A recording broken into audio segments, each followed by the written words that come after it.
Hi everyone, a pleasant good day to everybody. I hope that everybody is having a wonderful day today. And you're here once again in another session of agriculture science with your favorite teacher, Shalimar Dalton from the Sarasota College of Education. And today's topic is asexual reproduction. The concept of today's topic, new plants can develop from different parts of the plant. Hello, boys and girls. Our topic in focus today is asexual reproduction. In your previous lessons, you have learned that new plants develop from sexual reproduction through the process of germination, and that occurs with a seed. And germination can occur in one of two ways, and that is hypogeal and epigeal. In this session, you will learn what is asexual reproduction and how plants reproduce asexually. And at the end of this session, you're required to complete a brain teaser exercise. But think to puzzle about. Let's get into the essence of this. Are new plants born from seeds only? Well, at least that is what we've learned. You think about it. Do new plants really come from seeds all the time? Take a look. What about the onion in your refrigerator? Sometimes you see that the onions start having green leaves on them. What do you think about that? That basically tells you that new plants does not every time comes from the seed, but it can also come from different parts of the plant. Because in that case, our onion, it's a vegetable. We use it to cook. But then there is some shoots coming out there, some leaves coming out there. And that entire process, we can label it as plants reproducing asexually. Asexual reproduction can occur in two ways. Either it occurs naturally and artificially.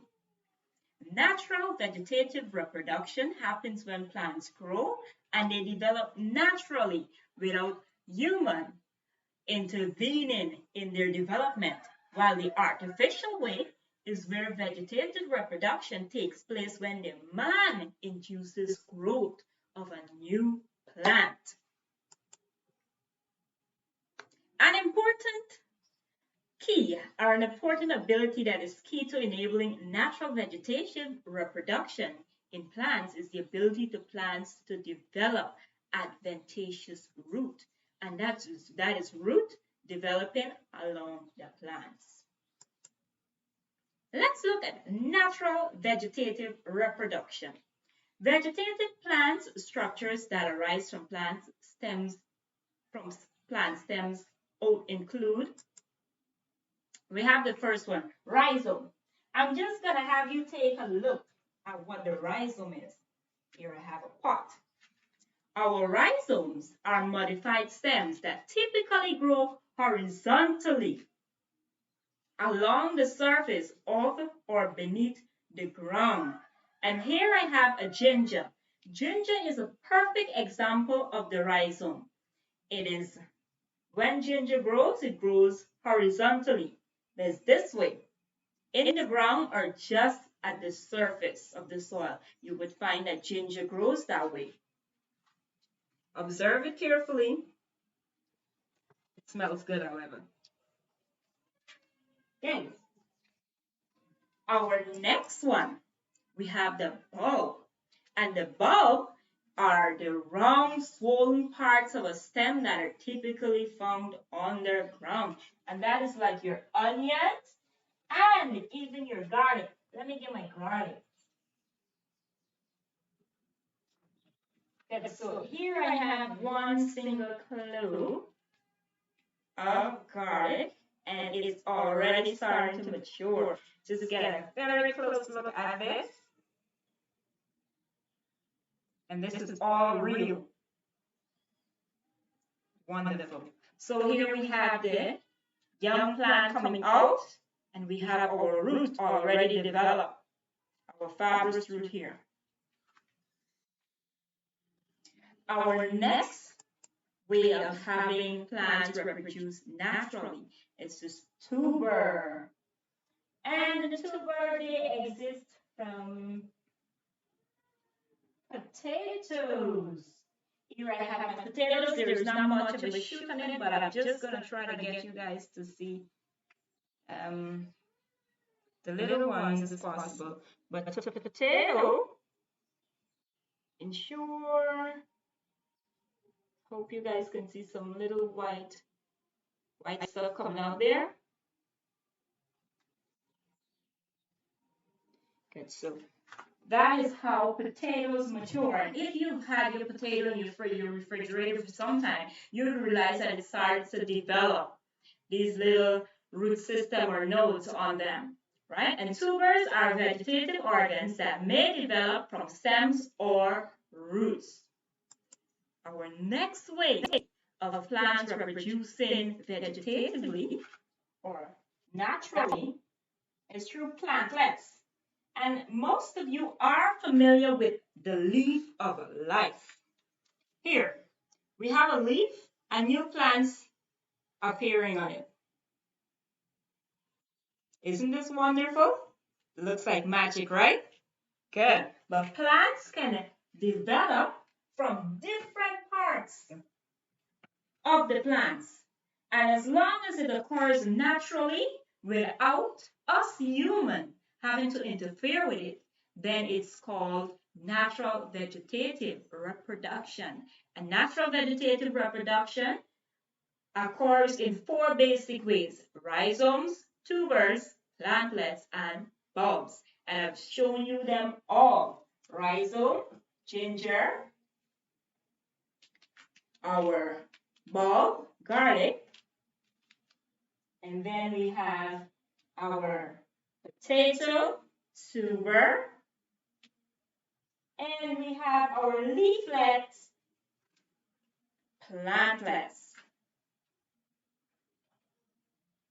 Good.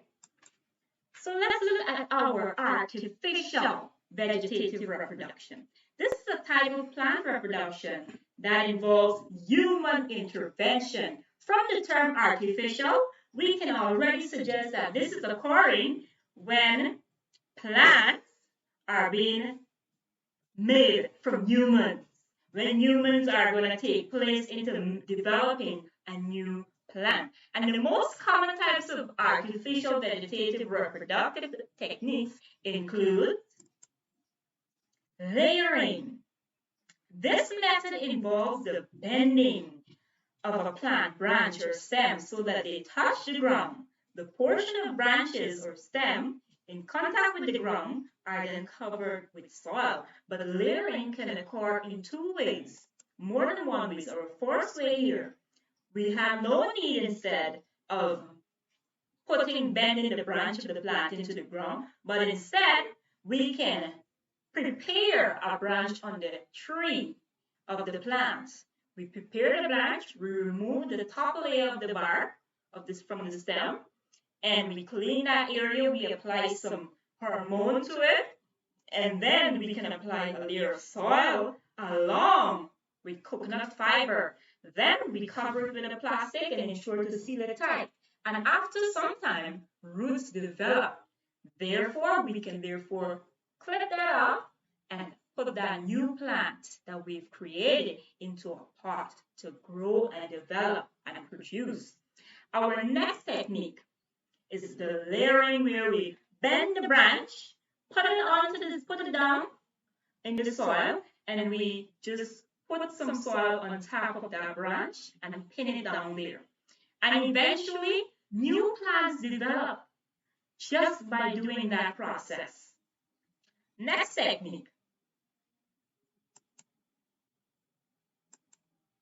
Good. So we have now grafting. That's our next artificial vegetative reproduction. In grafting, a desired cutting or section is attached to the stem of another plant that remains rooted in the ground.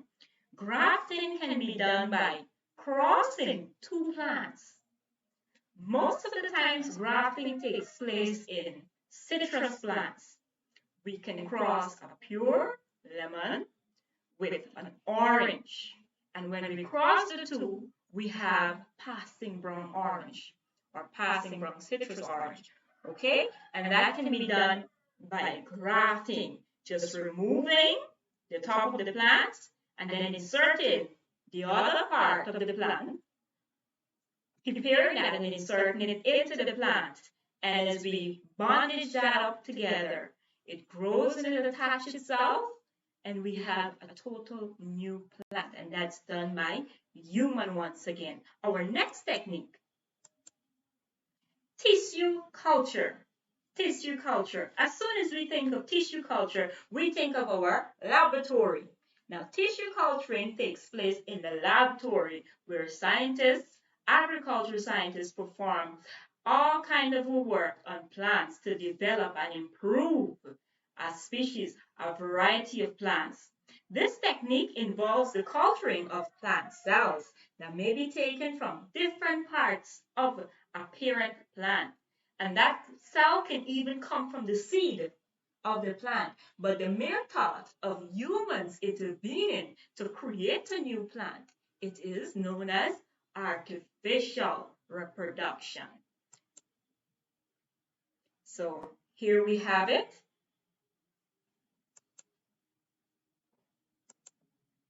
Good. And our next technique is cutting. Cutting is very simple. And you would see that your parents or your mommy or your daddy, you'll see them practicing cutting very daily, especially if you have a garden, a flower garden. Like for instance, I have my rose garden, and I did a rose collection where I collect a stem. All you need to do is remove a part of the plant from the parent plant or the original plant. This was removed from that plant. I've broken that off, and here I have my plant. And this cutting here, I'm going to use it and I'm going to plant it. The first thing I would want to do is put it in some water to keep it fresh and until it develops a little root system, and then I'm going to put it into the soil. But sometimes some people just applies it, put it right into the soil, and it develops and it grows. But don't forget, you have to maintain water, keep watering it. So that's cutting. In some cases, we can apply plant hormones onto the plant, and that also causes the root system to develop. Good. So here, let's go into our brain teaser. And this brain teaser, we can call it, what should we call this brain teaser? We can call it a picture word search. Picture search. Okay? So the rules of this game here, you are going to, there are some blocks of letters, blocks of words on my very left of the screen, and you are going to rearrange them to under each picture based on what you observe. You can either say the first one is a tuber, whatever it is, you can arrange that. So I'm just going to get right into playing a Jeopardy song for you guys. Go on ahead and complete this. You can pause the video to do so.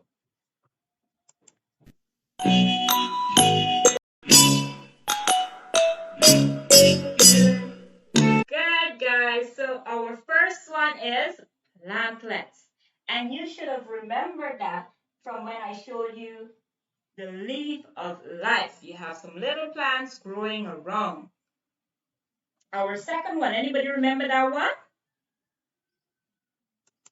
Good, that one is layering, where the branch is bent and soil is, the branch there bent, pinned into the soil, and some soil is applied onto the top. What's the third one? Good, that one is grafting. And why we can tell it's grafting? Because two stems are attached together and they're tied, they're bonded together to reproduce a new plant. Our next one. So the onions, we should remember that one. That one is bulb. Next one. And the rhizome, ginger. And our next one, potatoes, tuber. And you have one extra one. That one was to keep you a bit puzzled, to know how much you've been keeping your heads on. Good. So this brings us to the end of today's lesson. Goodbye.